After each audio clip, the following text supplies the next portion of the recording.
So kind of switching gears a little bit, and we have several students, young alumni here, and of course we can talk about the big strategy and that you're very good at.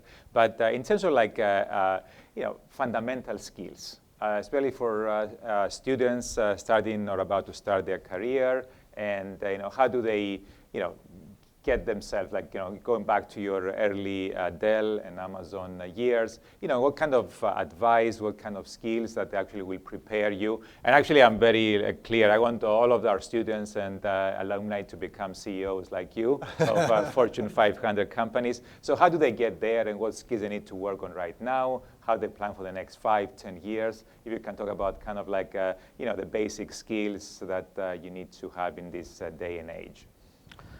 So I'm not sure how insightful this answer will be, because you've probably heard the same advice from all of many other people. But I will tell you so I have a 9-year-old daughter. And when you're raising kids, they give you a wonderful opportunity to look at the world through their eyes. And you truly get to observe what is fundamentally important at any level or any sort of foundation in the world per se.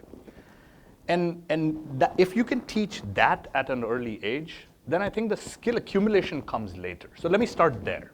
What's the foundation, which I believe is super helpful in propelling a person forward. So in case of, and my model may be different from yours, so this is just my model. I feel curiosity,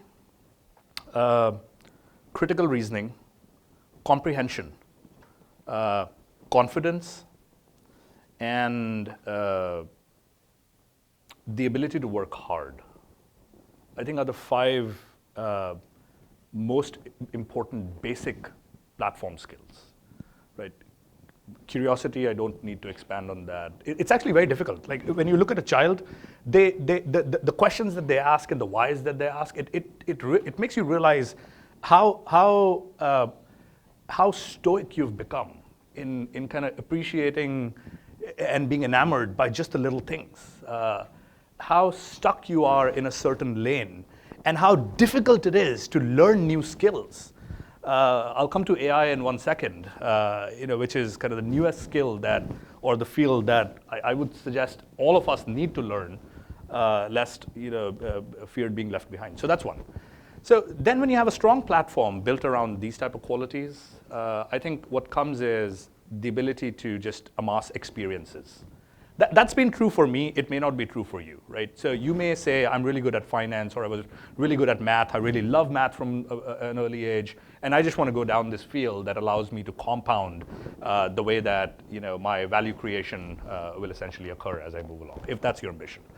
I, however, was more of I saw myself as more of a general manager. And so I wanted to amass a lot of skills. And I said, OK, I think these will fit together. And as you heard my career story, they did fit together. So I would say, so pick up a lot of opportunities.